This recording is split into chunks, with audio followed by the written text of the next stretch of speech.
হ্যাঁ আপা, আসসালামু আলাইকুম আপা। জি আপা, হ্যাঁ আপা আমি সাদ্দাম বলতেছি আপা। জি হ্যাঁ পঞ্চগড়ে, হ্যাঁ বর্ডারে আপা। আপা কোনো সমস্যা নেই, আমাদের 4-5 লাখ ছাত্রলীগের ছেলে পেলে আছে, আওয়ামী লীগের 2-4 লাখ আছে। হ্যাঁ আপনি একদম চট করে ঢুকে পড়েন আপা, কোনো সমস্যা নেই। হ্যাঁ হ্যাঁ হ্যাঁ হ্যাঁ একদম সমস্যা নাই, একদম চট করে আসবেন, আমরা সব রেডি করে রাখছি, গাড়ি টাড়ি একদম যা লাগে, আপনি আসবেন ঢুকে পড়বেন, কোনো সমস্যা নাই। হ্যাঁ আপা, জি আপা, হ্যাঁ গোপালগঞ্জ, গোপালগঞ্জে, হ্যাঁ একদম গোপালগঞ্জে যাওয়ার ব্যবস্থা করতেছি আপা, কোনো সমস্যা নাই।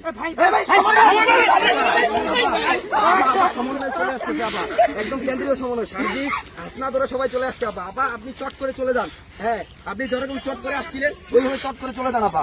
আপা একদম চট করে চলে যান, আর এক সেকেন্ডও থাকবেন না আপা।